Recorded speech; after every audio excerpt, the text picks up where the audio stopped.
Okay, let's go to Adept Answers. It says, oh, you know what? I didn't get to read some of these last time now that I'm looking at them, but I'll start with the one that I read earlier. So it says, how to not be weird on the first date, and when is the right time to go on a date? Thank you, Time, for the gifted sub to Grim Bull. And thank you, Time Wander, for the tier 1, if I didn't say that already. Thank you, thank you. Ay, guys. Okay. So my opinion on first dates is that you should go on them when you get that urge. When you're inspired and you're happy, don't take these feelings that you have for other people for granted, because not everyone is going to make you feel intrigued. Not everyone is going to catch your interest. Maybe they do, and that's great, because you know what? Maybe you're a pretty universal person and you really do enjoy just communicating with anyone of any different background and any personality. But for most of us, especially when it comes to dating and going on a first date with somebody, we're not always going to feel that attraction and that connection with somebody that is going to make you want to ask them out on a first date or make you want to say yes to a first date. So I don't think we should take those feelings for granted. I think this world can become a very hostile place at times. So if someone is making you feel that way and intriguing you in that way, I think that it's a good opportunity, a good thing to say yes to, or to give it a try. Now, when it comes to being weird on the first date, that's something that I've tried really hard. Sorry, let me not put my leg on the desk because then my camera will shake. When it comes to not being weird on a first date, I think that it's very important I've trained myself to not worry about that, to not be that way. Now, at the same time, you still have to reserve a lot of yourself, because not everyone deserves to know everything about you, okay? Even some of your boyfriends, girlfriends, moms, dads, whatever, not everyone deserves to know every single thing about you. So a first date is not going to be any different. There's going to be things that you should reserve about yourself, because it's a piece of you that you do not have to give to anyone, okay? And you can decide whatever that is for yourself. You can decide what are your boundaries and what is okay to relinquish and what's not okay to relinquish. But when it comes to your personality and being the spirit and having... Okay, sorry, let me restart. When it comes to your personality and sharing who you are and how you are, I don't think that you should limit those things when it comes to like making jokes, making conversation, the kind of topics that you're interested in, the things that you find funny or not so funny. I don't think that those are the right kind of things to hide on a first date. I don't think those are the right kind of things to keep to yourself. Like, oh, normally I would laugh at this and think this is really funny, but they didn't laugh, so I'm not going to, because you'll find yourself always manipulating and changing and shaping and molding yourself to try and fit this person what you think that they might like. But in reality, and especially if they didn't meet you off of an app, okay, let's say this is somebody from your class or from maybe they stop in your work or whatever. Maybe you met them by chance, okay? If this person met you by chance and they already see the way that you are, they're interested in the person that you are. And I say this every single advice stream. It's important to offer to a relationship your own individuality. So you might be the balance in somebody's life that they need. So you might be opposite from them in certain ways. You might be more weird than them in certain ways. And that is okay. That's something that you should be proud of and showcase to them. Because then they get to make the right decision that they're actually liking you for you. They're not liking you because you're trying so desperately to fit their mold, when in reality, you're not truly expressing yourself. Hi, Adept. When I get together with my best friend and we drink, she likes to hug me, cuddle up to me, and hold my hand. Sniffable, thank you for the 5,000 bits! What the heck is going on with you lately? Thank you so much. I'm sorry. I don't mean to make you feel bad for donating. Like, I kind of do, because I'll never ever feel like I deserve those things, but thank you. Hi, Deb. When I get together with my best friend and we drink, she likes to hug me, cuddle me, and hold my hand. She told me if it makes me uncomfortable, she'll stop, but it's hard for me to voice my discomfort. My discomfort comes from something that happened when I was younger, so now I don't like being touched by anyone outside my family. I hate that ruined physical affection for me. I thought maybe if I endured her touchiness, it'd help me get over it, but I haven't. Do you think there is something I can gradually get over with time or something that needs therapy? I don't think that I have the knowledge to declare whether you need therapy or not. I think that if you're feeling that way, that you do need and want the therapy, there's nothing wrong or shameful, or no one tells you, like, no one needs to give you permission to want or need that. Only you have that like initiative from within to be like, hey, this is something that I think will benefit me. Okay? So that's something you need to decide on your own. I can't be there to tell you, like, yeah, you know what, I think you do need therapy because I say that you need it. I declare it. I think that that's a decision you need to make. Now, I will say that if somebody is making you uncomfortable, you have to learn how to step up for yourself and tell them that for yourself. Because it is, I look at a lot of things, a lot of social interactions that we have with one another as skills. When you speak up about something that makes you uncomfortable once, it teaches you how to do it again and again and again, so that you're never forcing yourself to be in an uncomfortable situation for the benefit of somebody else. The way that you feel and the situations that you find yourself in and you have control over are things that should be handled with delicacy. You should protect your comfortableness and your happiness and everything that you're feeling. That should be completely 100% in your control. And I think that the more and more that you speak up and learn how to handle situations that make you uncomfortable, the better you will be at the skill of handling that. Everyone can benefit from therapy, especially with today's world. I agree. I don't think that you have to go through something traumatic or you have to be feeling a certain way to benefit from it. I think that it's very comforting to have somebody to talk to that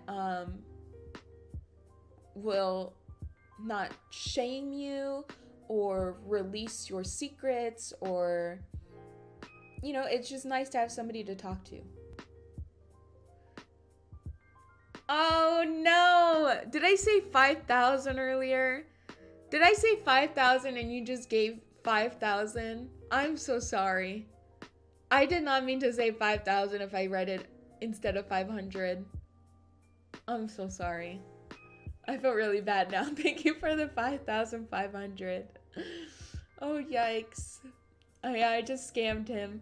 No, this time he really did give me 5,000. Last time he gave me 500, but I think last time I said 5,000. I'm sorry. I really did just scam you. Hey, Adept. I've been quadriplegic for 8 years and I can't leave my bed. So I play video games, watch streams. I really don't know what to do with my life and I'm 25. I feel like a burden to my family since I can't provide any help to them. I don't even know what to ask for right now. Just need someone to tell me what to do. It was really difficult for me to type here and ask for advice. Thank you very much for streaming. I really love your streams and your chat. It's really cozy here. I don't agree that there's nothing you could do for them. First of all, let me start here and thank you for being here. And thank you for taking the time to ever type and interact with me. It means so much more than you think. And you know what? I think your family will feel the same way. I think being just a good family member is something that so many of us are not used to having in our lives and even take for granted in our lives. But it is such an important pillar of happiness and love that we all need in our lives in one form of or another. So think about that the next time you feel like a burden to your family, because I guarantee you none of them feel that way, especially because you could still be there to tell them how much you appreciate them. You if you're able to tell me this, you're 100% able to tell your family this, I'm assuming. So I know that you could hear them out. You could talk back to them. You can be a comfort or a guidance or a support system that they really need in their lives. And I hope that they can reciprocate that and be that back for you. Sniffable, thank you for the 500 bits. No, you didn't scam me. All good. We're just having a good time out here. Thank you, Sniffable. Just to give you some insight, I streamed for maybe 2 years without any viewers. The only people that watched my stream were myself and my friend. And then we had a friend group that played Xbox together. And so sometimes I would have 5 viewers and it was literally just my friends that I was playing the game with. And we used to stream as like an instant replay.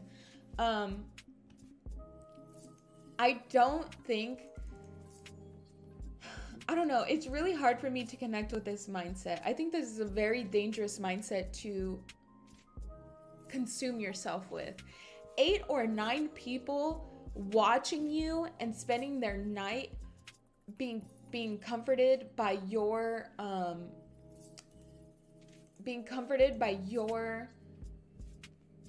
stream, by what you're doing with the words that you're sharing with them is very meaningful.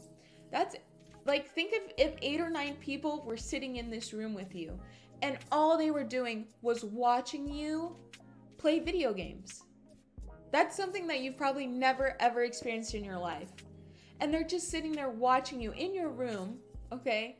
Think about it, them sitting there and they're talking to each other and you're giving them a place of comfort and you're giving them a place of expression and happiness. Because that is what you're doing when you stream. You do have the power to do that for people when you stream. You're distracting them from what's going on at their home. You're giving them the strength to be productive that day or the next day, or maybe even to just have the strength to not be so sad for once. And that's really meaningful, because think of if they were sitting here looking at you and telling you that, you know? So yeah, I think you should keep streaming unless streaming is really not for you, because I don't know, man. A lot of people get into streaming just for the big bucks, just for the fame, just for this, that, whatever they want to call it. And it's just so backwards, because streaming was never that. I feel like every streamer in the world, every video game player in the world got lucky because it did turn into what it is today. Everyone got lucky, everyone, and even gamers, because we've all, I feel, have progressed as gamers and as a gaming community to be able to watch people and go, oh wow, this is how they played the game. Oh wow, this is how they interact with their teammates. I found people I can connect with and play games with and play the game when I'm unavailable to play it. So I don't know. I don't know. Maybe you need to reconsider if streaming's actually for you.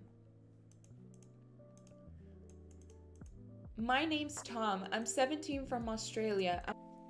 Hi, Adept. I'm 19 and I've been sleeping on a saggy, lumpy 10-year-old mattress. Yesterday, I made a decision to go buy a new one, and it's been the best sleep I've had in years. The problem is the mattress was $600, and the only way I was able to buy it was to get a 0 credit lease to own. If I don't pay it back in 90 days, they will charge me 2 times the price of the mattress over 12 months. I'm fairly certain that I can pay it back next month, but I've done nothing but stress about it. How do I stop stressing about it? Also, how do I get credit at 19? You can build your credit through having a credit card, but having a credit card can become very dangerous very fast. If you're starting and all you want to do is build your credit, then you buy the credit card, or you get the credit card and you only use what you can afford. Do not get comfortable and live beyond your means just because you can with the use of a credit card, because building your credit is going to be probably the best thing that you can do for yourself, especially at the age of 19 years old.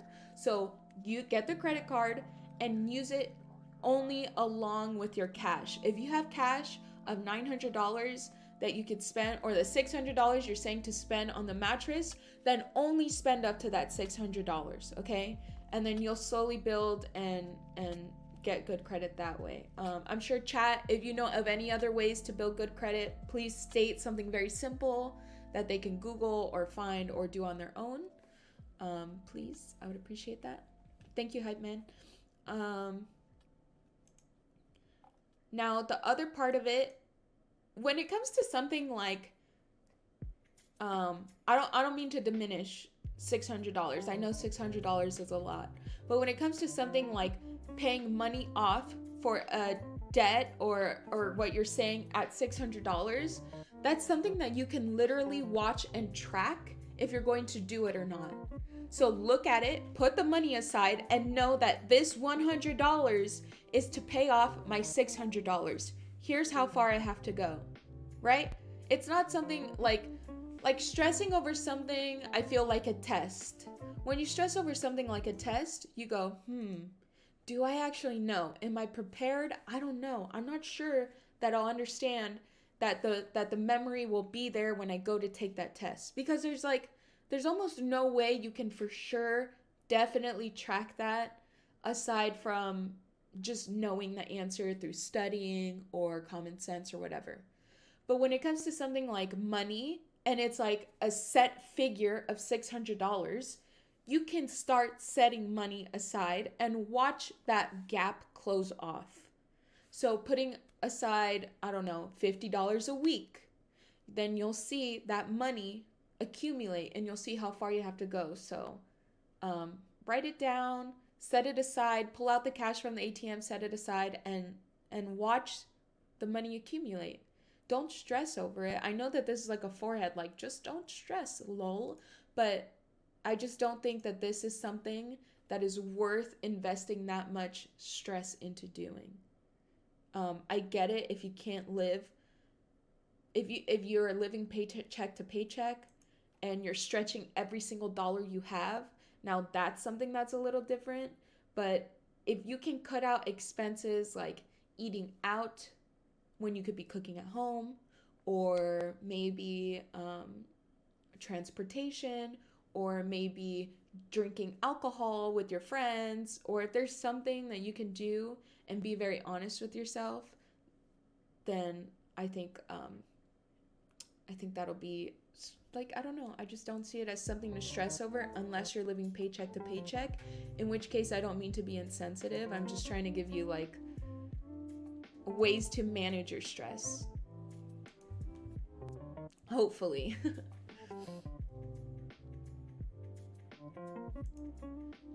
I want to be like Train and order out $10,000 of Postmates in a year. I think you spent more than that.